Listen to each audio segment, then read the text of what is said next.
now is the time to start the account at In a Walking Boot. And it's just updates about who is or is not. Welcome to the Solid Verbal. The Solid Verbal. And now, Dan and Ty. Dan Rubenstein, we are recording this on Wednesday around midday Eastern time, which means in about 48 hours, you will be coming to my neck of the woods. We will be taking a grand journey across central PA up to State College in preparation for the big old whiteout game between Penn State and Oregon. I'm excited to see you. I can't wait. You know what? I always have my legal pad next to me, and I'm writing down, like, there was like a viral tweet a few years ago about an older gentleman before he went out with his friends at a bar. He's like, potential discussion topics. I'm writing down road trip discussion topics for you and I. Maybe we'll record it. Maybe it'll be an episode, and we'll just call it Good Question. And I just have a series of questions I'm going to ask you regarding topics I think about all the time.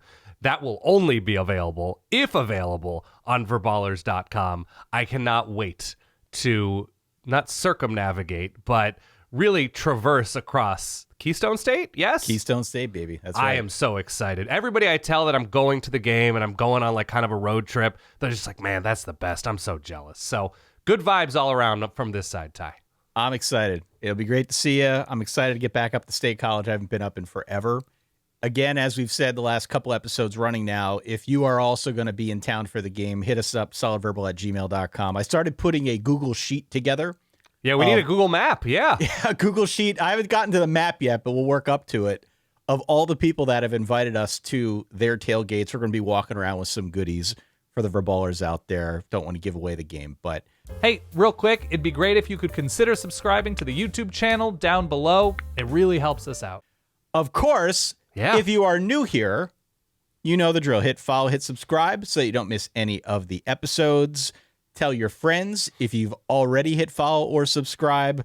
We want to grow the Verballerhood as much as we can. And yes, as Dan said a few moments ago, verballers.com is where you can go if you want to play in the Pick'em game. This week, you're playing for a $200 gift card to Home Field.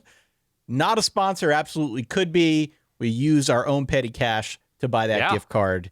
If you're ever so inclined, go on out to verballers.com, sign up to be a certified or premium Verballer, and run the board. That's the name of the Pick'em game, sir. That's a good amount of coin for Home Field. Good. You can get some job good gear, on man. you. Yeah. Good gear. Love it. I am excited for this. Have you given any thought to what this weekend means to you? How this weekend should be labeled? Yeah. There's a lot going on here, right? You pitched Story Saturday? Story Time Saturday, which I thought was pretty good. You look at the meatiness of the week. You look at the travel quotient involving big games. You look at just the implications near the top for this week. And I got to thinking about altitude. I got to thinking about how I feel about these games, and I just kept coming down over and over. I don't know. I like this dog. I like this home dog. I like this dog. I like this home dog. So in my mind, I'm going Sauerkraut Saturday, load up on the dogs.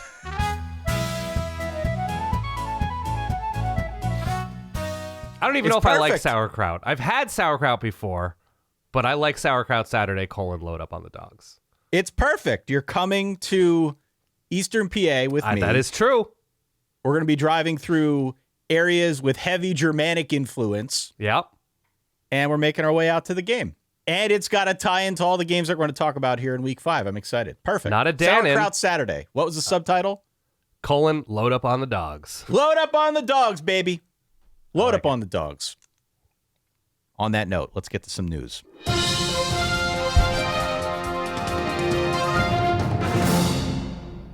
So there's 2 big ones that actually went down within the last 48 hours. Yeah. The most notable of which, at least on the coaching side, Mike Gundy, one day after the 18th anniversary of that infamous rant that will forever be enshrined in our intro, they fired him. They did. It was a very bad start to the season, a 1-2 start. This was his 21st season in Stillwater. We know that there was a fair amount of tumult, let's say, at the end of last season. Restructured his contract to keep him around, but we had heard rumblings for a while that And you'll recall some of the interviews we did talking about Oklahoma State, that there was kind of this split within the fan base, people who overwhelmingly liked Mike Gundy and what he did for the program, as you posted online, clearly not even close to being the, he is the best coach in the history of the program. Right. No one's even close. Right. But on the same note, this, I think, feeling throughout the fan base that things were starting to peter out and that maybe he wasn't adapting quickly enough given the times and how college football has changed. So they pulled the trigger. He's done. Mike Gundy out officially. I have started to see some names come through, which we can discuss here in a moment. But were you surprised at all by the timing of this? Surprised by the timing, but maybe, behind the scenes, you really don't know what those conversations are like if people were running hot and everybody had just hit their wall in a matter of speaking, whether it was Gundy, whether it was the administration. Obviously, the manner in which they lose to Oregon after Gundy went on the record saying, like, we're not even in the same league in terms of what we can pay people, and maybe those types of teams should only play those types of teams. And so sort of positioning Oklahoma State very publicly as a have-not, which for a long time, given T. Boone Pickens' influence and donations to the program, I don't believe, obviously, since his passing, his estate is donating in the same manner, but that is not something I'm privy to. But it certainly doesn't seem like they're spending, based on what Gundy talked about, like what they spent on NIL or what they didn't spend on NIL and in the portal. The manner in which they lose to Oregon after those comments and then losing to Tulsa, obviously emotions and disappointment running high in Stillwater. But you are right. I was a little surprised by the timing of it, but I'm sure it has mostly to do with personality behind the scenes.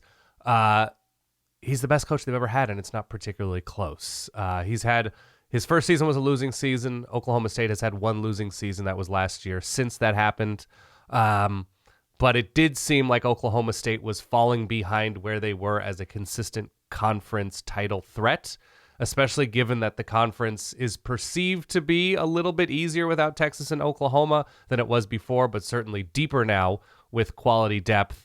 But that Oklahoma State, after 2 years ago, does not appear to be at all positioned to compete for the conference in the present or future.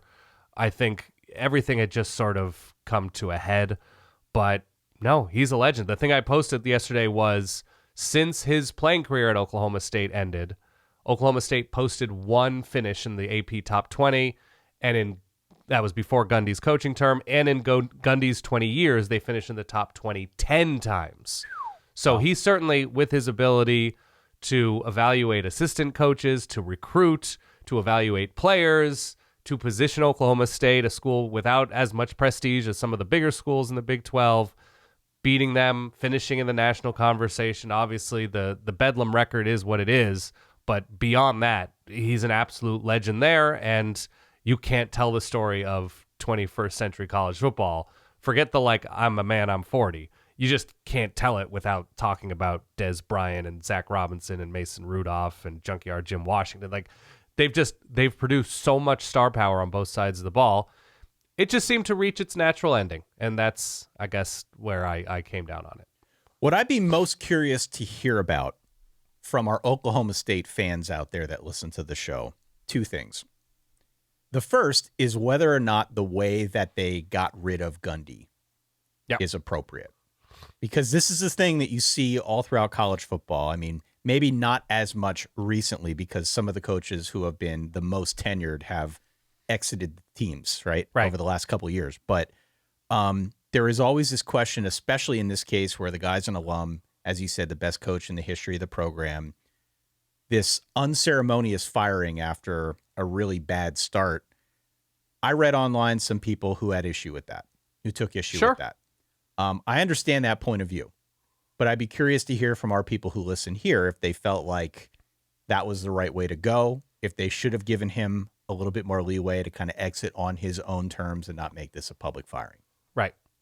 The second is, now that there is this void, how good of a job do Oklahoma State people feel this is? Because I'm looking at this list of names, and I would be comfortable with most of these guys. Sure.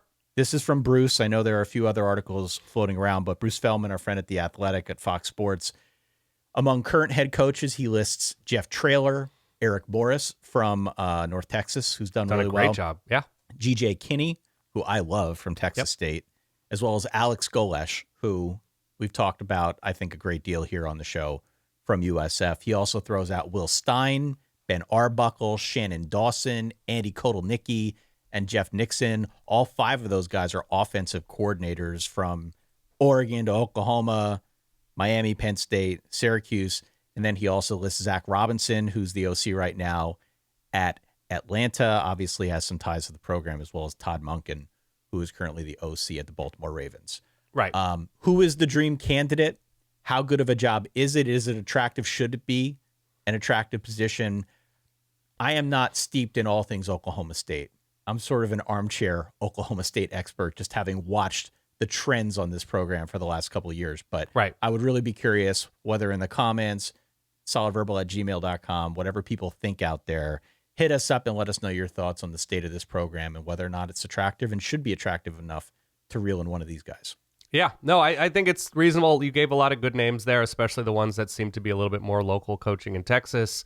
The right guy is the guy who can inspire the money behind the scenes. Obviously, right now, there seems to be a singular big fish in the Big 12 spending money in Texas Tech. So that's not necessarily an attainable bar for everybody, but obviously with Oklahoma State's, or at least how Mike Gundy described the state of the finances behind the scenes, at least for him, it would be somebody who can galvanize funds behind the scenes, because as it stands now, there is no obvious group of teams who will dominate this conference for years to come. Maybe Texas Tech with how they're spending and how they're recruiting.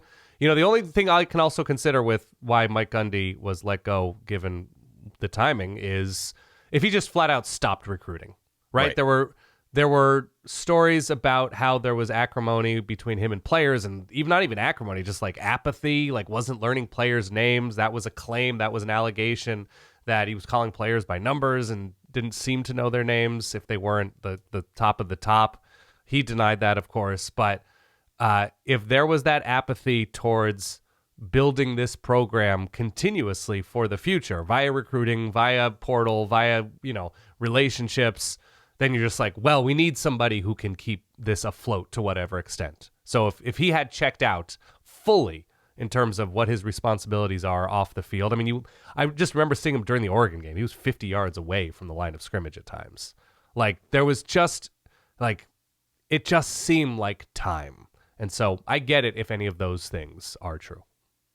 Yeah, and I would love any of these coaches, these current head coaches that Bruce lists off, to see what they could do. I would probably err more on the side of Jeff Traylor than Eric Morris, but I like the fact that at least this initial batch of names that he threw out there, they're all pretty familiar with that part of the country and have some roots one way or another into that Oklahoma State program. So I'm curious. I'm very curious to see which direction this thing goes. It's another opening. Again, we've been warning people for a while now. It figures to be a very active coaching carousel this time around, as opposed to last year, which there were only a handful of openings. So Oklahoma State is now open. They throw their hat in the ring. There will be more to follow. And that's joining UCLA and Virginia Tech already. Correct. Yeah. Staying in Oklahoma, the news on the player front is that John Mateer has a broken bone in his throwing hand, specifically his thumb. He is scheduled to have surgery today. We're recording this on Wednesday, and it sounds like he's going to miss about a month of action. This is a huge blow for Oklahoma. Oklahoma obviously is in the midst of a great start to its season. They're on bye this week, but in terms of what they have coming up after the bye, it's Kent State next week in week 6, followed by Texas in week 7, South Carolina in week 8, Ole Miss in week 9, and then as we get into November, they're on the road at Tennessee. So it is a tougher slate for sure of games that follow Kent State, and it really is a question, and from what I understand, they won't know for sure until after the surgery how long he will be out. But if he's missing significant time throughout the month of October, those are some tough games. And even though Michael Hawkins Jr. stepped in last year, has plenty of game reps, I don't think he's going to be coming into this thing completely blind. He is not John Mateer. and some of these teams that they're playing are going to be tough outs. So this is one of those things that has potential to derail a really, really good start for Oklahoma, and it's a huge bummer. Yes. So hope he heals quickly, obviously, because he was counted on for, I mean, every quarterback's counted on for the lion's share of production, but man, he was everything. He was everything so far, mostly, almost overwhelmingly in the good column. The infrastructure is stronger on this offense, right? That the offensive line seems to be in a better place. Offensive coordinator definitely seems to be in a better place. There's more health at receiver. I don't know that there are clear game changers to lean on at receiver and running back given the upcoming schedule. We'll see what South Carolina looks like. The Texas offense is very much still a work in progress, and the Oklahoma defense may very well have the upper hand when they play, but the Texas offense can continue to improve by then. They have, Florida before then as well as a test? Right. So, yeah, depending on his recovery time, I want to say I saw that reports were pretty strong for Michael Hawkins out of camp, which they were. Would make sense, right? He was sort of thrust into that role as a true freshman, which is never an advantageous place to be. And so you give him time to develop, and you say, development isn't necessarily linear. And so you give him time and take a little bit of pressure off of his shoulders. So he's had the mental reps this season, and they're in a better place. They're not a finished product on offense, Oklahoma, but I don't know. They're pretty damn exciting with John Mateer. So hopefully he heals up, and hopefully Oklahoma can remain at the very least competitive in some of these matchups, and speedy recovery. Speedy recovery indeed. It's a bummer. Hope he's able to come back strong and before long, because again, the schedule is the schedule was the thing that I think we were fixated on when talking about Oklahoma. Yeah, man. We all acknowledged up front that this is a better roster, that they went out in the portal. As I've said time and again, they understood the assignment, Brent Venables did, to go out there and make this team better. Yep. But the sticking point was always the schedule. And so now the schedule, I think, is going to play even more of a factor. They still have the defense, which is a good thing to lean on. But outside of John Mateer, questions about that offense and what it looks like now. Hey, it's one of our favorite tropes is in play, though, right now, Ty. Is the backup better than the starter? Lines are open up here. Dave Davis Dental Hotline. Entirely possible. We shall see. We absolutely shall see. And last but certainly not least here, I don't know how much of a story this actually is, but this pipes into the nice little internet culture of college football. Okay. Did you see that DJ Lagway is back in a walking boot? Yes, I did. Per our good friend Richard Johnson, who I believe is going to be up at State College this weekend. Yeah. I might have a chance to see Richard. Yep. The boot is to help with foot soreness, and there is, quote, confidence that he will be back in time for the Texas game next weekend. That is good news for Florida. Yeah, I saw Billy Napier say he's 100%, he's fine, it's just precaution. I just don't love those two words together. No. When paired with a major quarterback name. And the reason that I bring up the internet side of it, the internet's not going to accept that. Right. The internet is out there talking about how he's going to sit out the rest of the year. He's going to preserve his red shirt. If and when there's a coaching move, he wants to give himself that extra year of eligibility that could help him if he decides he wants to transfer out. Again, I don't think this is anything to worry about. Yeah. I don't think, even if there is a coaching move, that DJ is going to transfer. I am sure that Jed Fish will make it job one to re-recruit DJ Lagway once he gets to Gainesville. I don't think he's going anywhere. But never let the facts get in the way of a good story. I appreciate what the internet brings to stories like this. There is always speculation, especially when your team gets off to a rocky start, that this is the type of thing that could go on behind the scenes, and what the hell do I know? So if it's just something we'll have to pay attention to.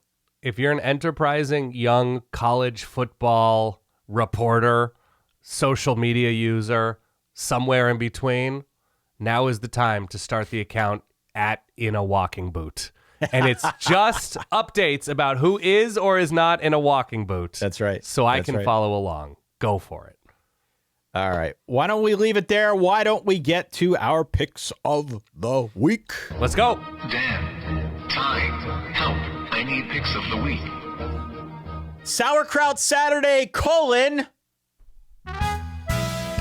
Load up those dogs. Load up those dogs, baby. Yeah. Go back, listen to the Tuesday episode where we talked in more depth about the LSU Ole Miss, Alabama, Georgia, and Oregon Penn State games. Maybe some additional thoughts here to share. Yeah, I before do. we get into some of our other action that we need to get through. What do you got? Caden Durham is beat up and is questionable for LSU Ole Miss. I believe his ankle. Not that they've been a terrific running team this season, but Ole Miss has not defended the run all that well. So maybe this is a get-right moment for LSU on the ground, but Caden Durham questionable in this moment. Did you also see that Lane Kiffin's 20-year-old daughter, Landry, Allegedly picked this week to hard launch a relationship with star LSU linebacker Whit Weeks? I did see that. So I'm that's even interesting. heavier on Ole Miss now, let me tell you. Yeah. I'm going Ole Miss minus 1.5, 2.5, whatever that number ends up being. I like Ole Miss in this spot. This is going to be a fascinating one. I don't think I have a changed thought. I still think Ole Miss, they've been better, obviously, in this matchup at Oxford. This was a relatively, for them, low-scoring game last year. Went to OT. Yep. Kind of a sloppy game from both of these quarterbacks, but Garrett Nussmeier threw an absolute dime to win this one. So I'm sticking with Ole Miss here. I think the fact that it's at home and that they are, I think, a little bit more capable of winning in a number of ways sways me to that side. Yeah. Ole Miss is one of the teams that I've got money on. I actually put the money on for Ole Miss, as I did for Georgia. The more that I read about this Alabama-Georgia game, the more I feel good about my Georgia pick and our Georgia pick. I think we're both on the same side there.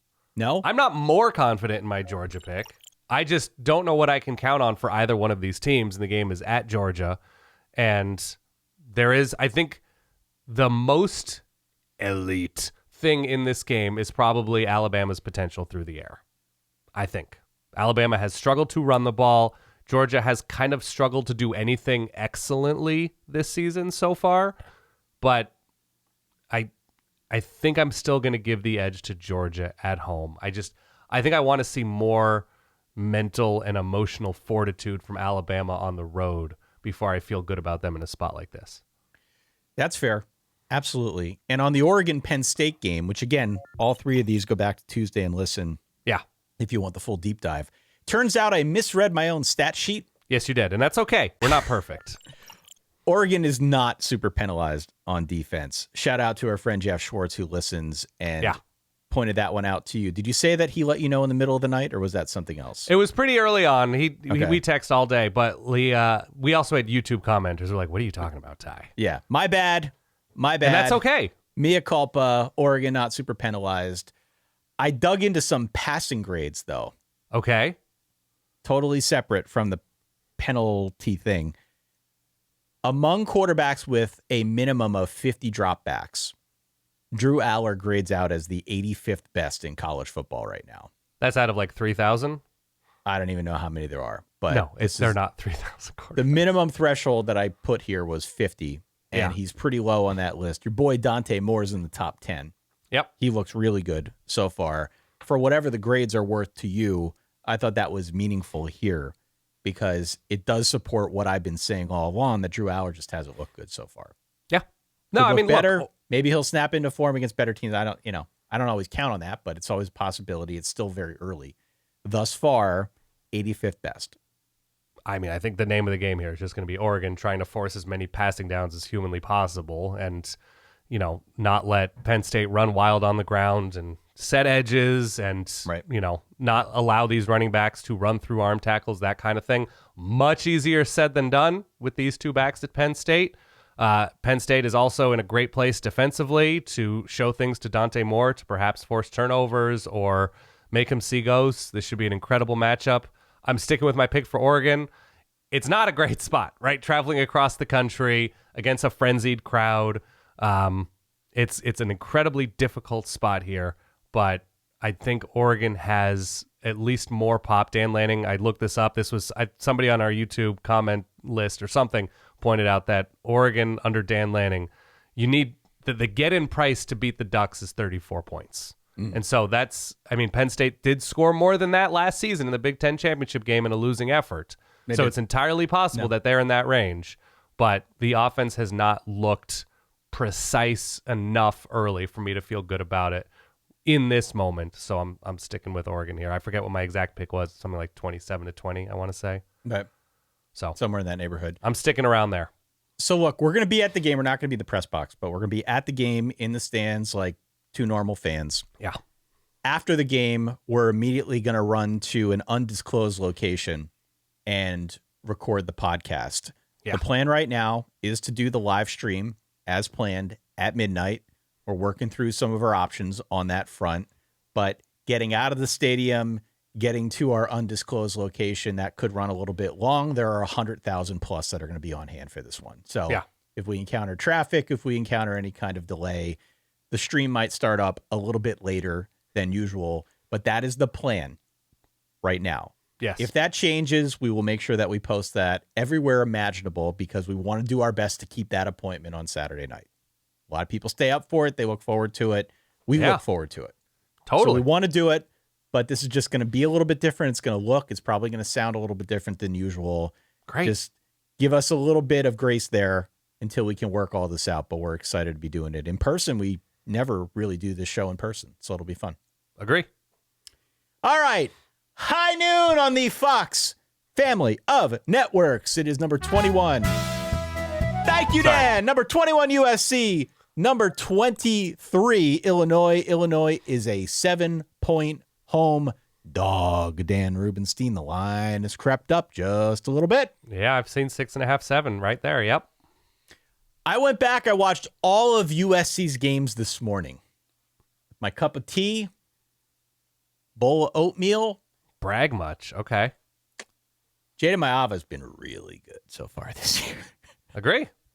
Like all facets of this offense look really, really good right now. And defensively, I think the tackling is better. Their defensive front has definitely taken a step forward just in terms of pressure rate. Saw that Jakeem Stewart play, the freshman, Jakeem Stewart, when he just launched himself into the backfield. Yeah. 5th in the nation in pressure rate. Yep. Now, some of that might be related to competition, but more to the point that we've been making all season long. Not everybody who's played bad teams is putting up these kind of numbers. So what I am seeing when I am watching USC is real intention with how they're playing on offense, how they're playing on defense. Might have a lot to do with the competition, but again, having the killer instinct, that is great to see. Agree. Was I wrong about USC in the preseason is the question I keep asking myself. And right now I'd say, yeah, it's kind of trending in that direction, idiot. Okay. I kind of sound like a fool because I said they were going to be worse. I said they were an 8-4 team. This doesn't look like an 8-4 team. Not at present. Nope. So let me offer this olive branch to the USC brethren out there that I know listen to the show. Okay. If USC... Double down, Ty. Double down. I'm not going to double Triple down. If USC flies halfway across the country for what's going to feel like a 9 a.m. kickoff on the body clock, and if they cover this point spread, which right now is 7, against a veteran-laden Illinois squad, I am going to buy one of those Tommy Trojan helmets, and I am going to wear it on the week that USC plays Notre Dame when we record this episode. So you're saying if they cover this game? If they cover. They can win, but if they cover, if they show that killer instinct, if they cover this weekend on the road against Illinois, I am wearing the helmet. Before you bring it up, I also need to wear the Muhlenberg shirt to honor the bet from 2 years ago with our friend Tim Murray, our friend in the desert, Tim Murray from VSiN. But I feel like this is a perfect opportunity for USC to show what they're made of. To go on the road, weird circumstance, right, with the timing, go up against a veteran team in Illinois, which, by the way, has to feel like their back is against the wall to some extent. Yeah. If they can cover this point spread, then I'm willing to admit that I was fully wrong on USC. I will wear the helmet in support of the Trojans. I hear you. So, but what do you think? I'm going Illinois plus the points. What? Okay. So what? Okay, what is driving that line of thinking then? Is it a body clock thing? Do you think the best of USC is unable to overcome lethargy because of travel and start time in the Midwest? The weather's supposed to be good, by the way, about 80 degrees at kickoff. Yep. I think Big Noon's going to be there, so there's going to be energy there. So it's not like USC is going to overlook this.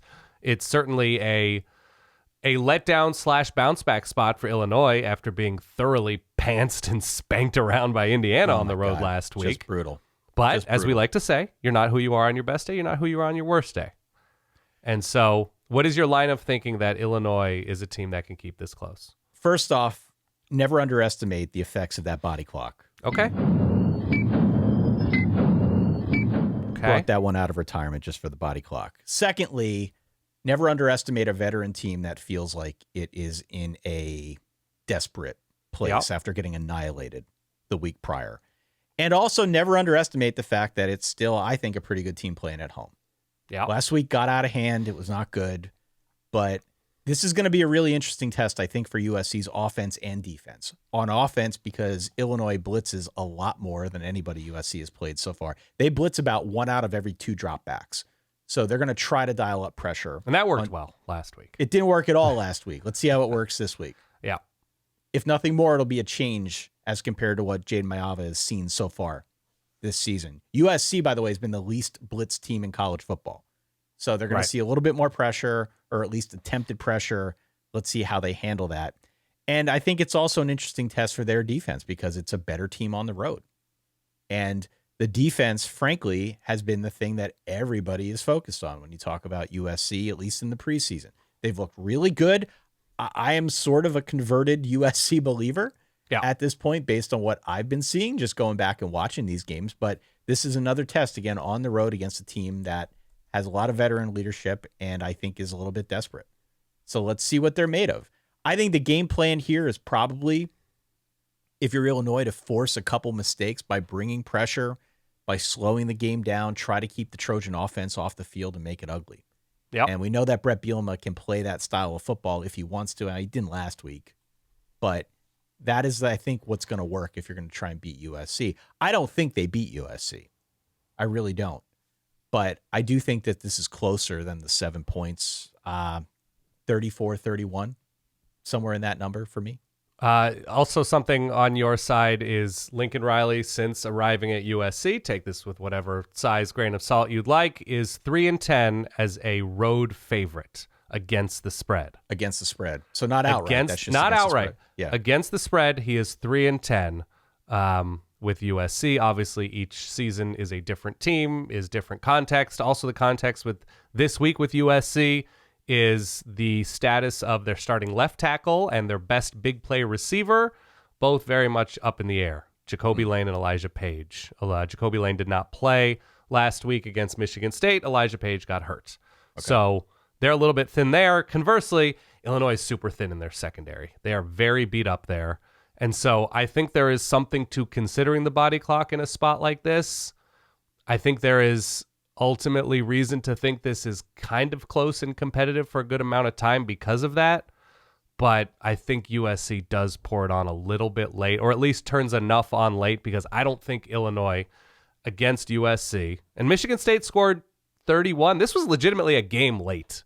Jada Maiava had a terrific scramble to extend a drive that looked like he was going to get sacked for a loss and get it back to Michigan State. Obviously, the Spartans couldn't make that play, and Michigan State's defense is not very good at the moment.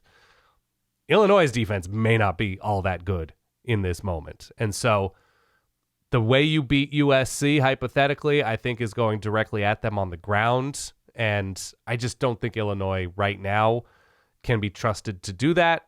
And I don't think they can get to 35 points, something like that. I think it's going to take to beat USC for most of these teams this year.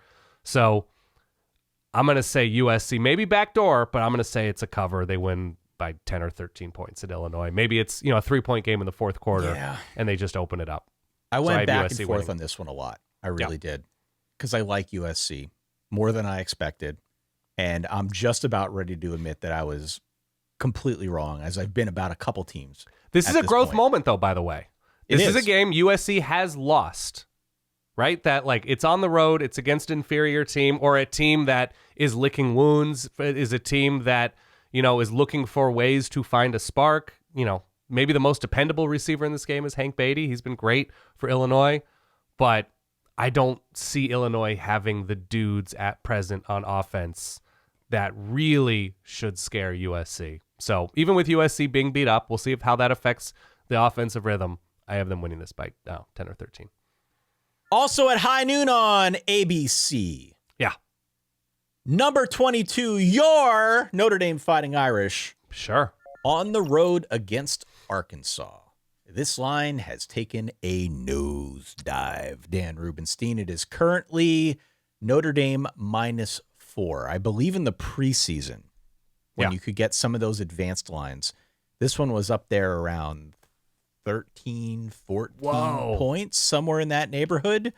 When the line broke earlier in the week, it was higher. It has very progressively gone down. I've seen, 4 and 3.5 at some places. Yeah.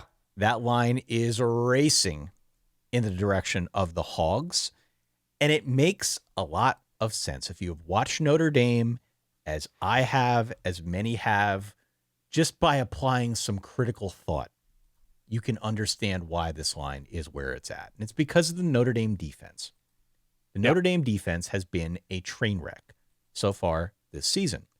Arkansas has had this game circled for well over a year. They will be hungry. I think they will be able to move the ball. I think Taylen Green is going to be a problem, and I don't know that Notre Dame has a good answer for him.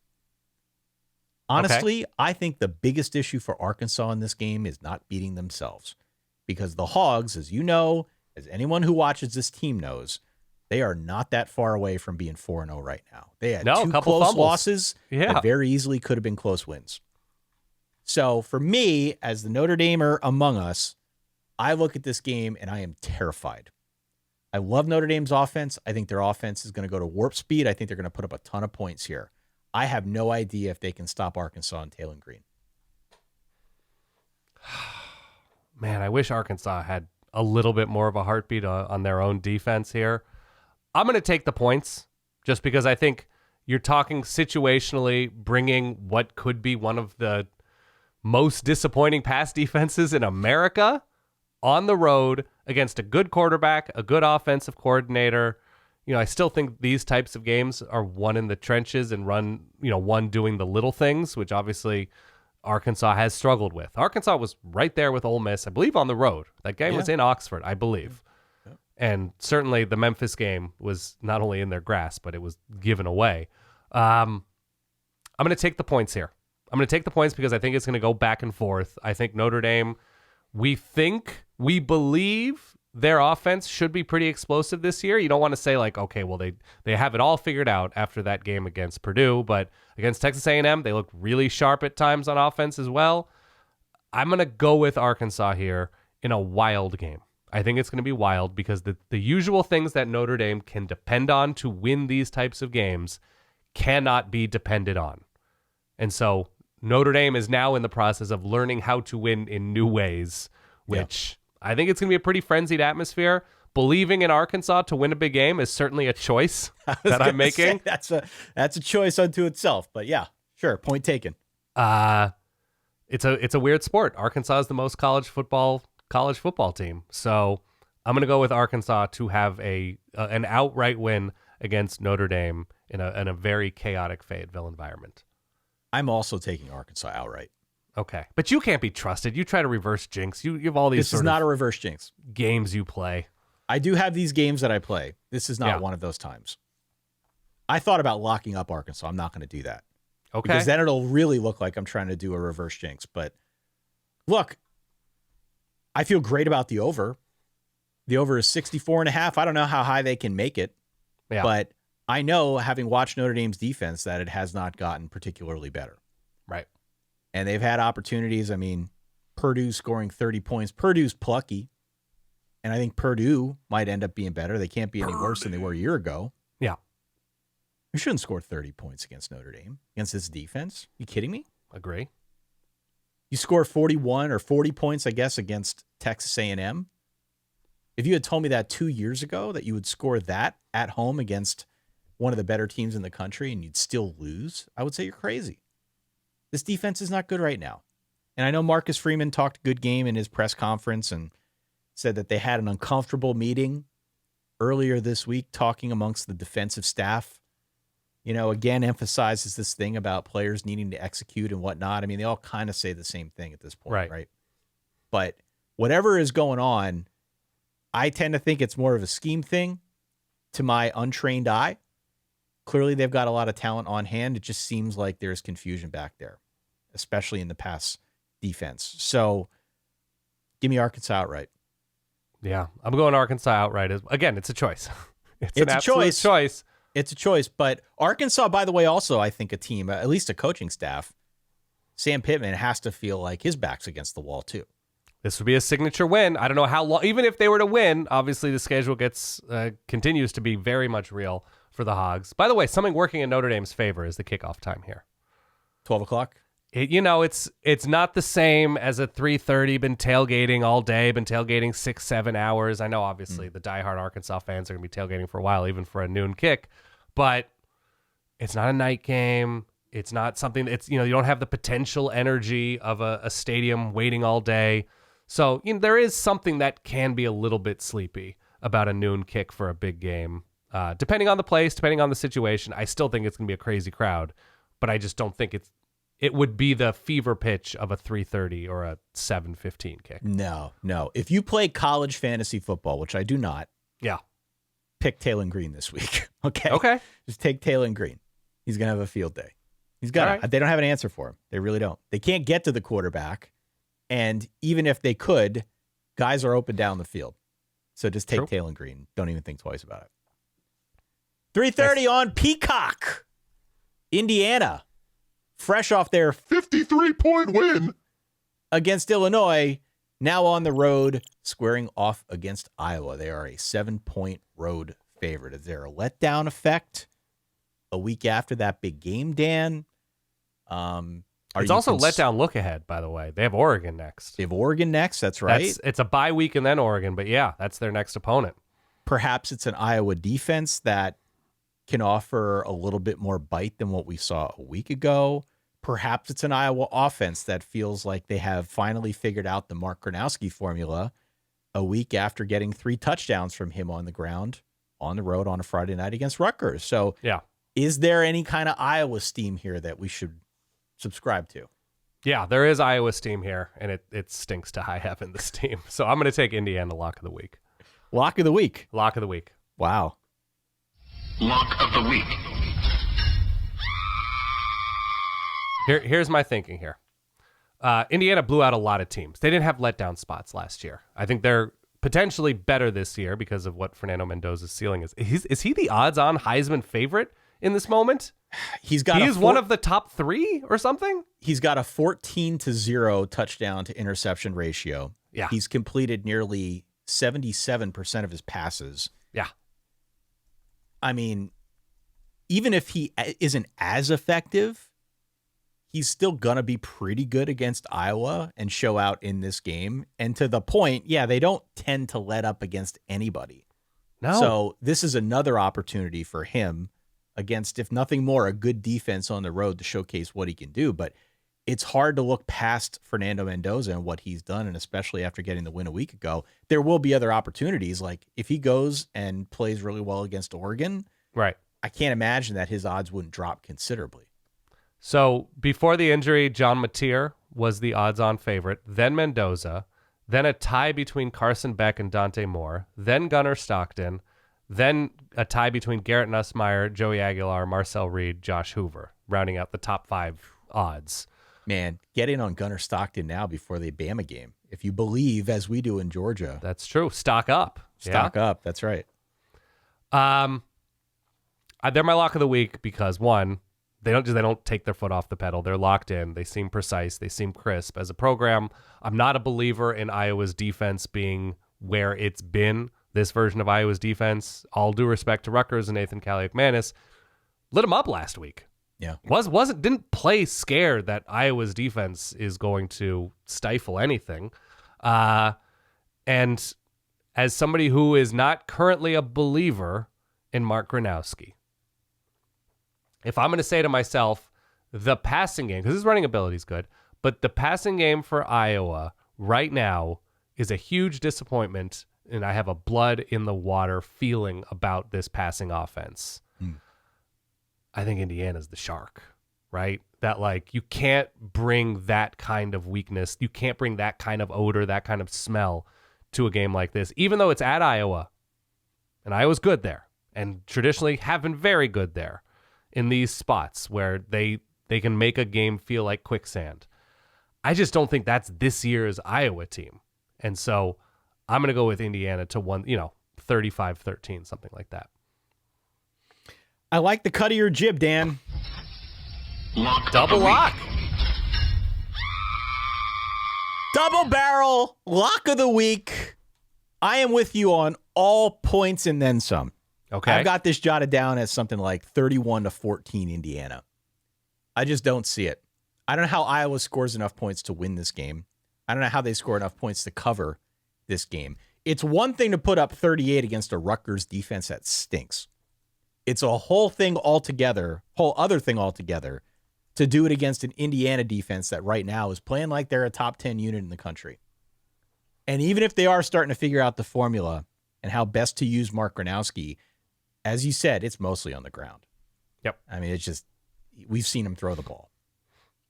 So I don't see how it's happening.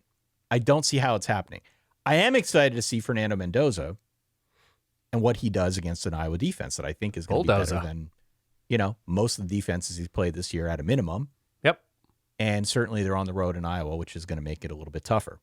I did see, and I think I feel even better about this now, is Elijah Surratt now has a signature pizza at a local pizzeria in Bloomington, I believe. Great. And it features, Elijah Surratt, sriracha.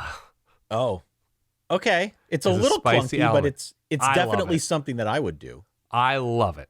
And yes, it does have a very familiar Hildenbrand ring to it. So I might have to steal that, actually. it's pretty good. It's not bad. So we agree. Oh, man. Bad news for you. Double lock. Yeah. 3:30 CBS. Number 1, Ohio State on the road, an 8.5-point favorite, going to Husky Stadium to square off against Washington. So this is one of those games that we talked about a lot when we did our previews.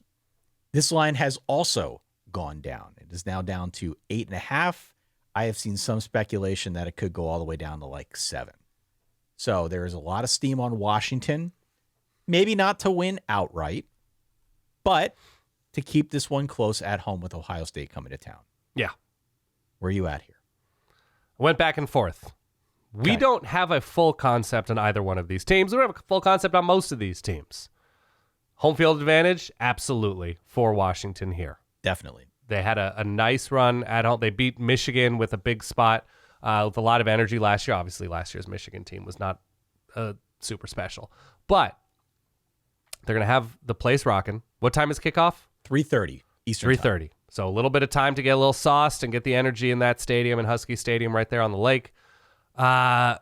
Washington was in a full-on game against a maybe average Wazoo team, and it was 31-24 relatively late, like in the shadow of the fourth quarter. They finished strong. You should credit teams for finishing strong. But that was a game, and their defense was not – it was not an incredible day for Washington's defense on the road in Pullman in a rivalry game at Wazoo. But the offense this year has been basically nonstop electric. Jonah Coleman's been really good.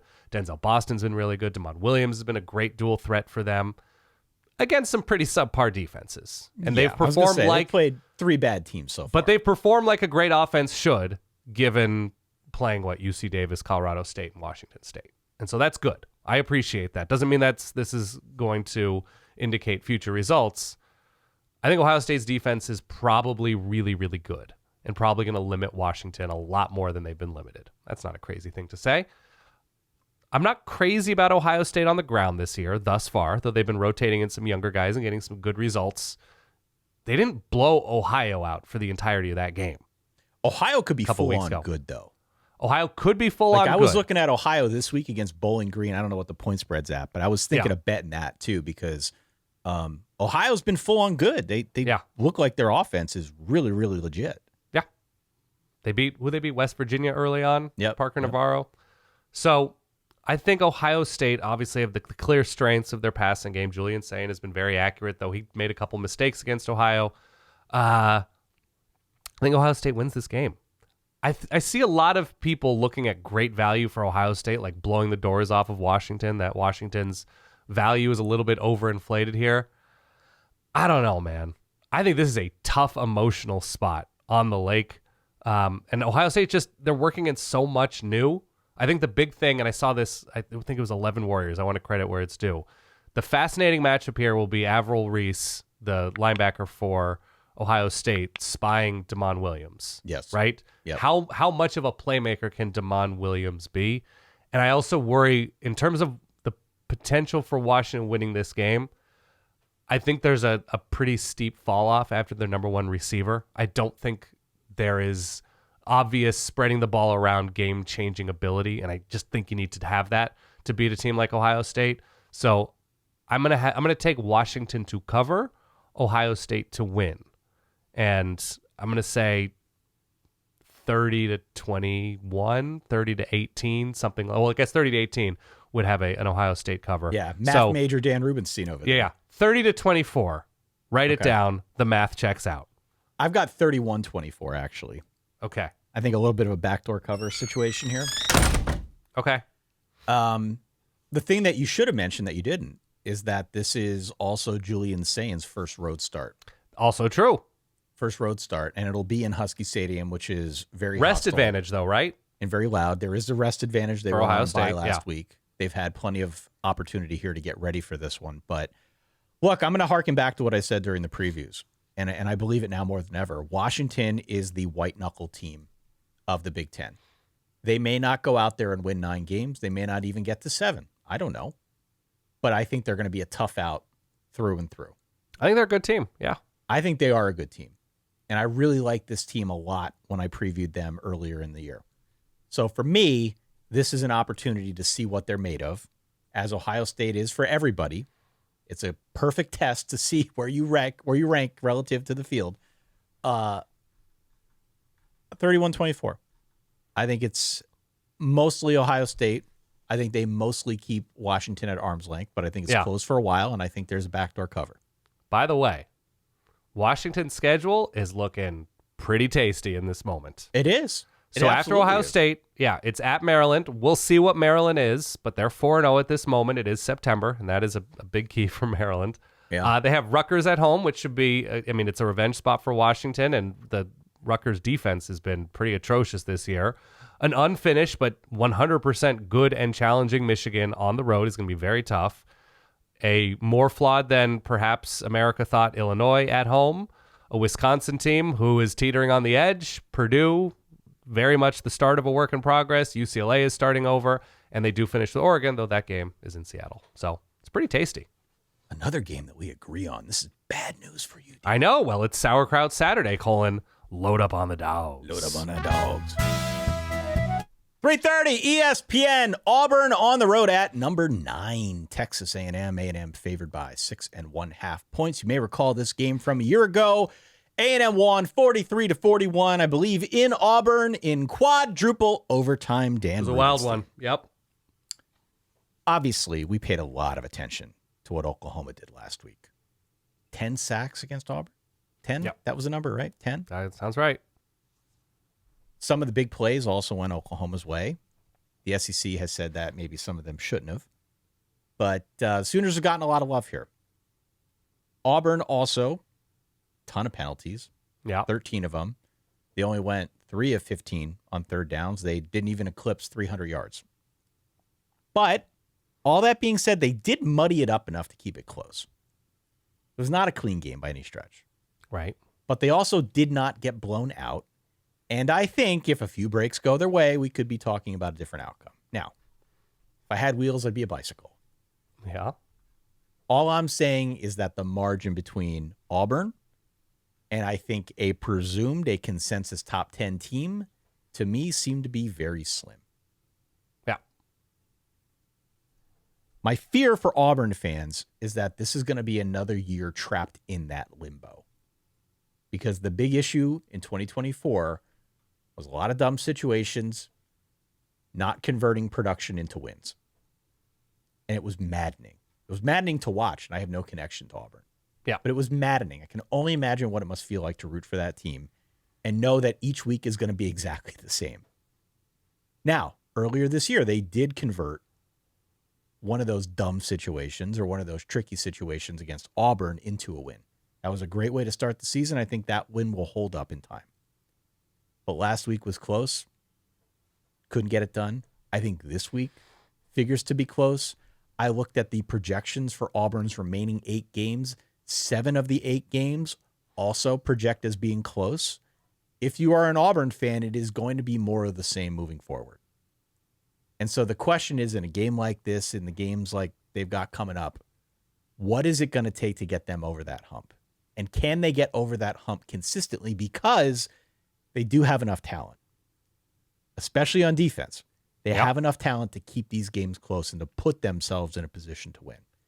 It is a tall order to go to Kyle Field and do it. How are we feeling about this game? So it's rest advantage A&M. They had a bye after the Notre Dame game, and this is the second straight road game for Auburn. Auburn has sort of shown their winning formula is defensive stops and running the ball, and A&M does not have or has not shown themselves to have a great defense this year. Obviously, Notre Dame had a ton of success, and they weren't consistently dominant even before the Notre Dame game.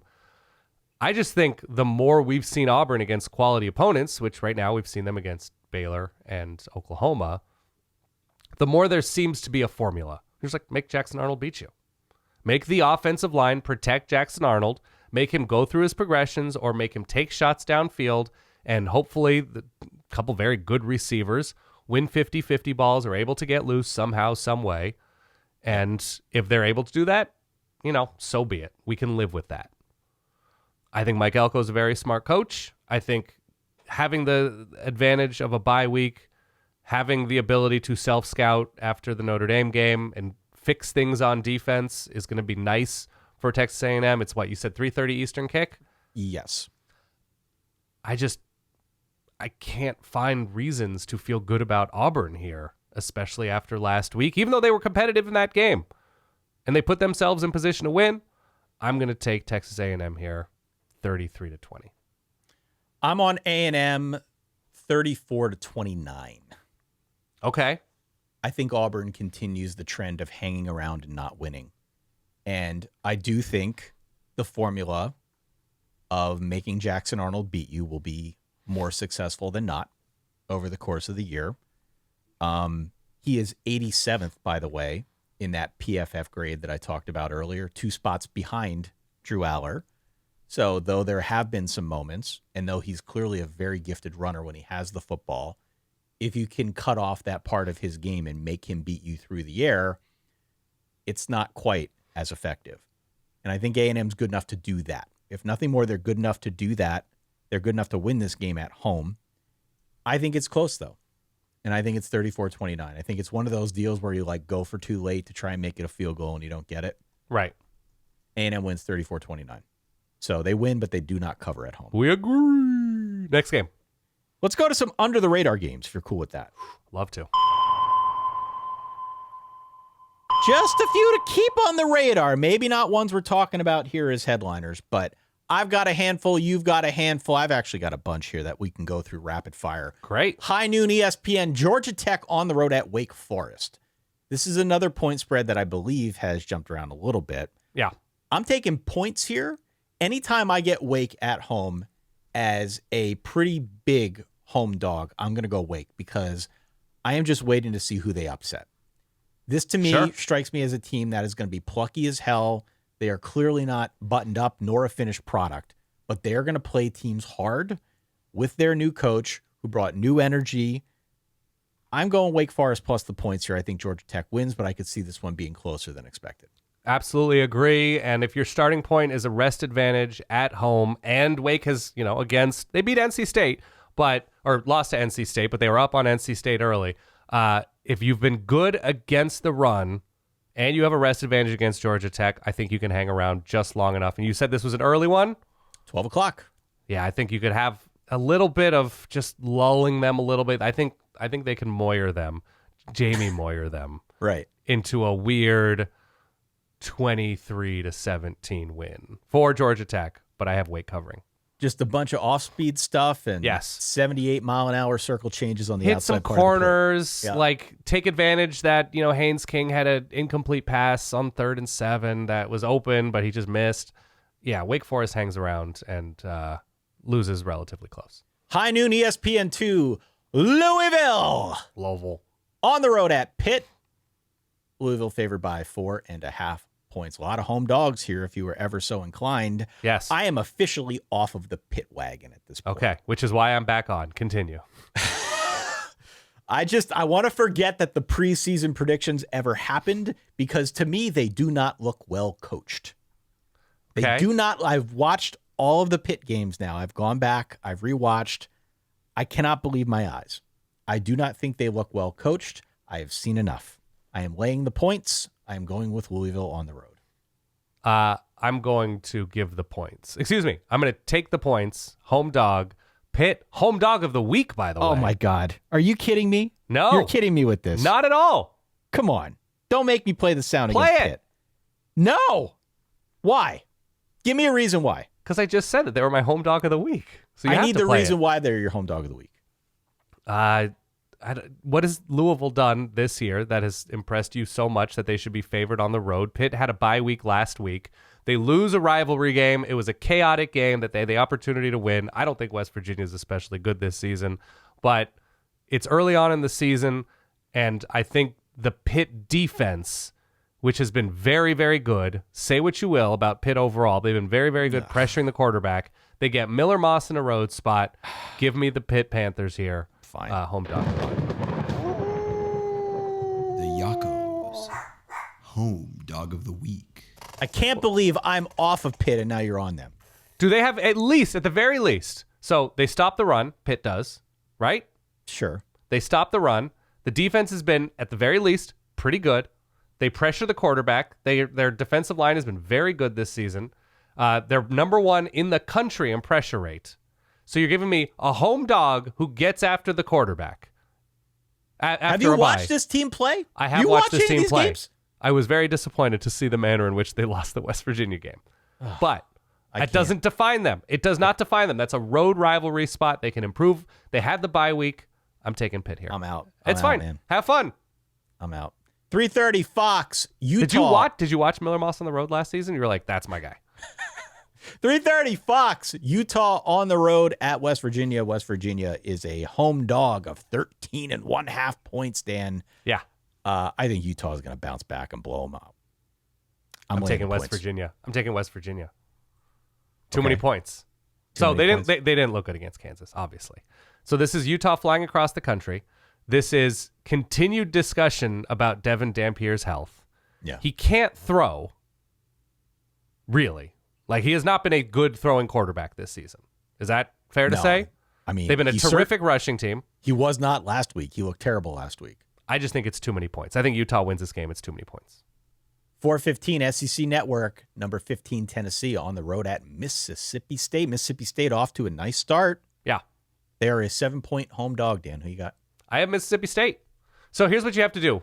If you are going to say that this is a home dog week, if you're going to say that you like Mississippi State, you have to convince yourself that this is a different situation than where they were last season, that they have improved and that they're healthier. Obviously, Blake Shapen missed the majority of last season, and that this is going to be a tough road spot for Tennessee. I think Tennessee is going to pull this out. I think they have more ways to win, but Tennessee's defense hasn't been anywhere near as good as we thought they'd be this season. We thought they would be led by their defense. I'm wrong. I'm just telling you right now. I think their defense can get better, but they were sort of abused against Georgia. So I'm going to take Mississippi State here in a difficult place to play to cover this spread against Tennessee. I love what Tennessee can be long-term this season, but I think Mississippi State also has, maybe I should have changed my Saturday nickname. Does Mississippi State also have a rest advantage? No, they played NIU, excuse me. And it wasn't particularly pretty. I grant you that. They played NIU, but they're at home. I'm going to go with another home dog here. I like Tennessee. Tennessee's going into a bye week. It's not a letdown. It's not a look ahead. And I agree. I think there's a bit of a tendency to overvalue Mississippi State because they're a good story. So for me, I hear you. 7 points right now. I think 7 points is an okay number there. Give me Tennessee minus whatever. Okay. It almost feels, if you really like Tennessee and you like Tennessee minus whatever, that's a low number. It is a low number, and I do like Tennessee. Okay. I thought think about Mississippi that being State lock has of the week.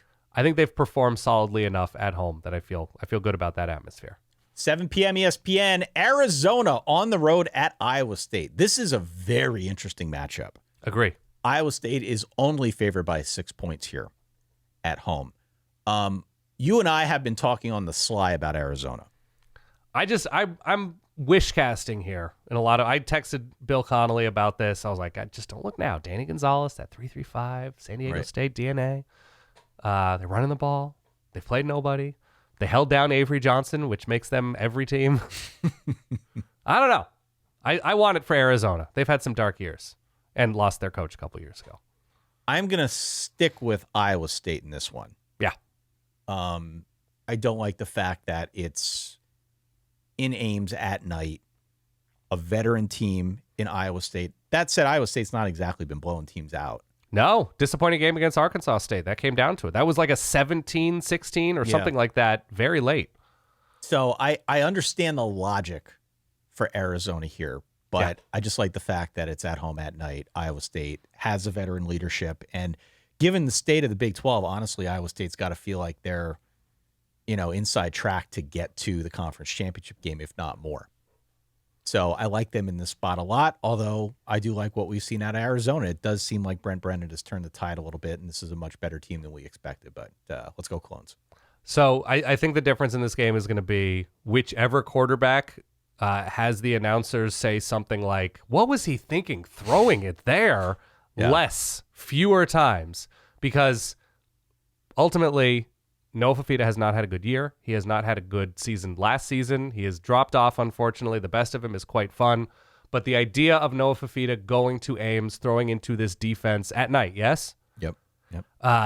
Has me a little bit too scared. If Arizona is indeed a good rushing team, which they've looked excellent on the ground so far, Iowa State hasn't defended the run all that well, but what reason has Arizona given you to not load the box thus far?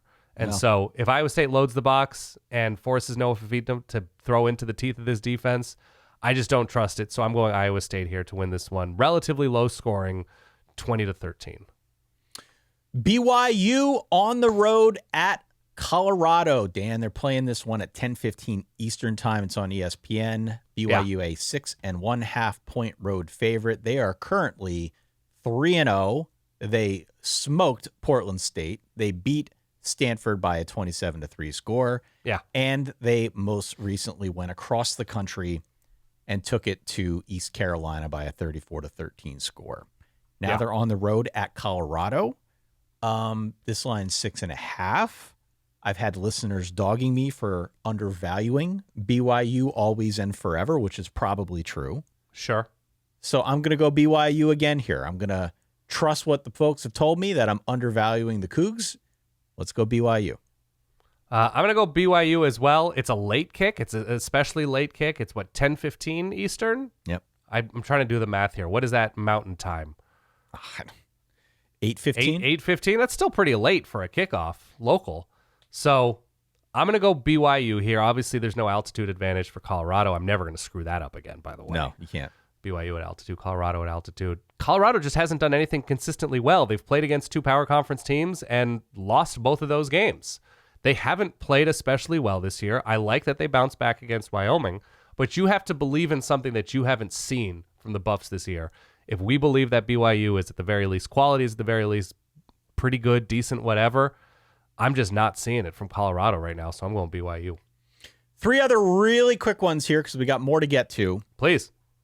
High noon, Big Ten Network, Rutgers at Minnesota. I bring this game up for this reason. This is a weird stat that I'm sure most people don't know about. I mentioned the passer grades earlier. Yeah. Among quarterbacks with a minimum of 50 dropbacks this season, the top graded PFF passer is Ethan Kaliak-Manis. Great.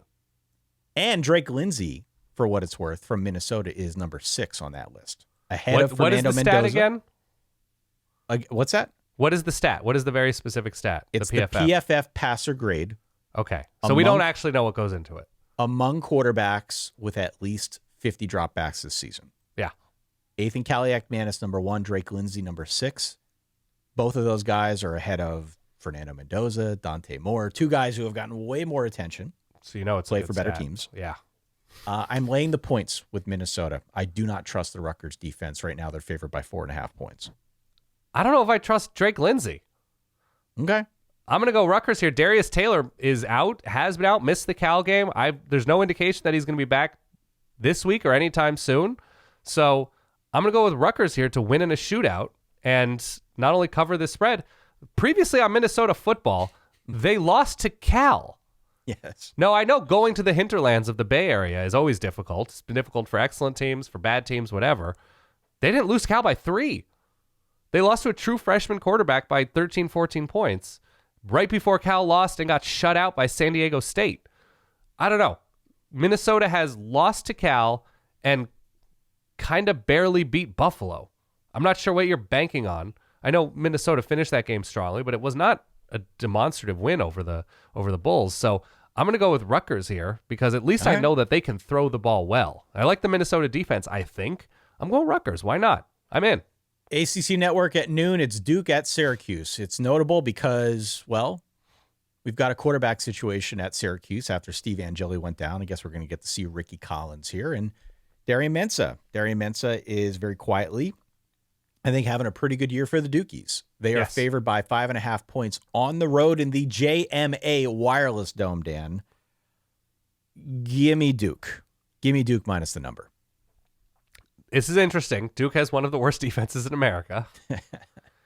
At least pass defenses in America. And they're allowing 2.7 points per drive. Good for 121st in the nation. That said, I still think it's going to be adjustment period for Syracuse. I'm going to take the points, but I think Cuse wins. And last but not least here, under the radar game, 7:30 FS1. I mentioned this one on the Tuesday episode as well, but App State on the road at Boise State. Boise favored by 15.5 points. That line has come down as more people have seen what I have seen, that Boise State's defense stinks. And I don't think App State's all that good. Right. But I just don't like what I have seen from Boise's defense. I think they win at home. They're the better team here for sure, but I am taking those sweet, sweet points plus the 15.5 for App State on the road. Yeah, I don't love App State traveling across the country for this one. I don't either. I don't. Look, and again, no altitude issue here. Boone is up over 3,000 feet. Never going to get that wrong again. And Boise up a good amount. So I'm going to take Boise State here to win in a similar fashion to what they to what they won in last week. So they beat Air Force by 18 or 19 points, but gave up a bunch of points. I have Boise State here winning this one 48-26. I like it. That'd be a fun game. All right. Yeah. If you do have to go out and about, shame on you. But if you do, and if you don't have a choice, try to do it before 4 p.m. Eastern time. Because I think your ideal quad. And my question to you is, how bad do you really want legs? If you want to be the quad father, the time to do it is in the afternoon.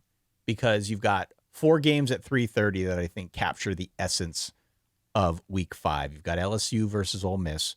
You've got Ohio State versus Washington, which could be fun. Yeah. Indiana versus Iowa, which I think is a really interesting test, really for both sides of this. And then, of course, Auburn versus Texas A&M, which should be fun. We previewed that one earlier. Those 4 games, you can also sub in Utah against West Virginia, which, who knows, if you believe Dan Rubenstein, could get a little bit weird. Sure. If you give it a little bit of time, at 4:15, you've got Tennessee versus Mississippi State, which right now is only a 7-point line. And then also, if you're really in it for the deep cuts, Dan, at 4 p.m., you've got the battle for I-25, or if you prefer, the Rio Grande rivalry between the New Mexico Lobos and the New Mexico State. What is New Mexico State? I think they're the Aggies. The Aggies. Thank you. Yeah. Got a rivalry game. So whatever you're into, you can kind of sub, you can mix and match, you can make the quad whatever you want it to be. But that is around the time where I think you can get the most for your money if you're sitting in front of the TV. If you got to go out, make sure you do it early. This is cider donut time, right? Yes, that's right. You got those orchards out there in PA going strong? We're going to be driving through a bunch of them. I'm not really doing sweets right now, Ty. I'm trying to watch, this tight figure of the mine. Boyish we'll figure. See. We'll see what happens. One quick last favor, Ty, if you could drop that big, stanky, convulsing, arching, sweaty drum and fife for me. Sweaty, convulsing. Sweaty, convulsing, arching. Arching, that's a new one for you. Like arching a back. Oh! Ohio, baby. 12 p.m. Georgetown at 2-2 on the road at Columbia 0-1. We took Georgetown. I took Georgetown a week ago. They got smoked. Smoked. I like him this week on the road at Columbia. Give me the Hoyas. I'm going Columbia. Big here. 17-3. 12 o'clock. Penn on the road at Lehigh. They're driving a short ways up the Northeast extension here. Lehigh 4-0 at home. Give me Lehigh. We might see the bus. We might see the bus rolling out of Penn. We could see it. We could pass them, yeah. I don't know if they're coming in the day before. There's really no reason to because it's close. But well, you got to focus. You got to lock in. You got to get in that hotel. You got to be together as a team. You got to lock in. I'm going Lehigh here, 35-10. 1 o'clock, the Battle of the Goose Eggs. We've got Holy Cross at 0-4, Fordham at 0-4. Who you got? I'm going home team here. Give me Fordham here. It's going to be ugly. 10-9 Rams. 10-9. I'm going Holy Cross. What the hell? Okay. 2 o'clock, Howard at 3-1 on the road at Richmond. Scraping, clawing, getting their way to 2-2 now. First season in the Pat League. Give me the Spiders. Why not? I'm going Spiders here. 3:30, Princeton 0-1 on the road at ours at Lafayette. The Leopards are 3-1. Dan, give me the Leps. I'm going Princeton here. I love Lafayette, but there is something special. Princeton's been planning and circling this one on the calendar for the better part of 10 months. Go Tigers here. It hurts me to say it, but I don't think Lafayette has what it takes. And last but not least, 6 p.m., St. Francis 0-4 on the road at Bucknell 2-2. Can I tell you a heartwarming story, Dan? Please, I was going to say please. As you know, I offended some in the greater Williamsport area. A person, perhaps. Several people. Yeah. Perhaps in the Bucknell/Williamsport area. One of those gentlemen kindly emailed us to say that I have been forgiven. Yes. And I cannot tell you, kind sir, how much that meant to me, okay? I am not kidding. I read that. My heart smiled. Thank you. I got to take Bucknell now, man. I got to go with the Nellies in light of that. All is forgiven. Wow. All is forgiven. Didn't see that coming. All is forgiven. Now, he did say that I need to bet U.S. American dollars on Oregon in order to effectively do the reverse jinx thing. Full reversal? Okay. Which I have not done yet. I'm waiting to see what the number is closer to the game itself. Yeah. But I am not against, nor will I turn up my nose at that idea. Okay. I would like to see Penn State win, even though I did pick Oregon. So how am I? Okay. Thank you, kind sir. I'm not going to wear Oregon gear at the whiteout. Have you decided you're not? What are you going to wear? Are you going to wear white? I'm just going to go neutral. No, I'm not going to wear white. I'll go, a mint colored something. Shirtless? Vaguely green. Shirtless? Well, during the day I will be shirtless. That's how people can spot me at the tailgates. Right. I'm just trying to figure out just like the rhythm of the day on Saturday as a visiting person rooting for the opposite team. Like during the game, how do I behave myself? I'm old now. I haven't been in like enemy territory in a long time in this kind of environment. So like if Oregon converts a key first down, do I fist pump or do I, come on, let's go? Or do I keep it under my breath? I don't want to raise, suspicions if I'm surrounded by hostile Ty Hildenbrandt types. We will be surrounded by season ticket holders. Okay. In our advanced age, I am pleased to say that our seats will have backs on them. Oh, it's killer. It's so good. Okay, so we'll have the padded seat with the back. Did you see James Franklin, by the way? His sidebar was like, I really need you guys to be loud. Like, guys, this is very important. I know. He was a little worried. There was a little bit of please clap energy there. Yeah. Which was not ideal, but I think the stadium's going to be juiced up. They'll be ready to go for that. For a night game in Beaver Stadium, they'll be ready, believe me. Yeah. I think the tenor of the day is, we got to figure out a recording situation. Yeah. And presumably set up before we go up to the game. Yep. But we have had more invitations to come to tailgates than I could possibly imagine. I do need to create this Google sheet and a Google map. Please do keep them coming. If you're going to be at the game, we'd love to try and meet up if we can. We need food. We need to be hydrated. We got a bunch of tailgates that we're going to go to, but solidverbal@gmail.com. Please do not hesitate to reach out. Yeah. Let us know where you're going to be, when you're going to be there, and we'll do our part to stop by with some goodies. Okay. Let's try to get up to the stadium nice and early. Yep. So that we have an opportunity to kind of take it all in. If you do have a tailgate that has a TV, presumably with a bunch of games at the ready that we can watch. A wall of TVs. We still have to try and do that. Let us know in your invite. We would appreciate knowing so that we know where to go if we want to pay attention to some of these games. But I'm going to try and give you the full Penn State experience, both the night before, give you a flavor for what College Avenue is like, and of course the day of. Yeah. I don't think you've ever really had that. I know you've been to Penn State, but you've never really had the full experience. So I have not. I can now provide this for you, wait. and I'm very excited about it. With all that being said, please do check us out at verballers.com. Get in on the game. Compete for that $200 gift card. If you are watching the games, we are still going to cut a reverb segment, though I don't know if we can play it. 855-VERBAL-3 as you're watching games throughout the course of the day. Shay is back in the saddle. He's going to help us out. Great. And again, the plan right now is to do the live stream at midnight, but give us a little bit of grace if it looks a little bit different, if it sounds a little bit different, if we don't get to as many games as usual. I think we just want to be honest with the audience. We're not going to be able to watch all these games, at least not to the extent that we normally would. Right.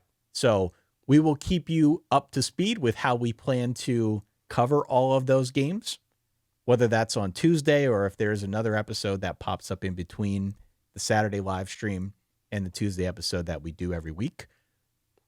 Make sure you're plugged into all of our social media feeds, as well as the newsletter, as well as our Patreon, whatever. Yep. We will keep you abreast of that situation as best we can. But I am thrilled to be doing this. Woo! We just do not go to games anymore. We have not gone. We did go to one last year. Yeah. But we rarely get a chance to go to games because of the recording schedule. And this is a special one because it's your alma mater. It's my alma mater. It is a solid verbal in some sense. Sort of. Yeah. And I get to give you the full experience, which will be a lot of fun. No brainer. Wherever you may be out there, enjoy your week 5. It is a biggie. Make sure you've got your affairs in order. You've got a plan in place that you can get in front of the TV and watch games throughout the course of the weekend because it's going to be a banger. Dan and I will be there. Make sure you're plugged into our social feeds. We're going to be posting like crazy over the course of this weekend. Let you know what we're up to, what the adventure is like. I'm excited. This will be fun. For that guy over there, Dan, for myself, Ty, for everybody listening at home, thank you so much for downloading, for supporting, for tagging along with what we do. We'll catch you all on Saturday night. Stay solid. Peace.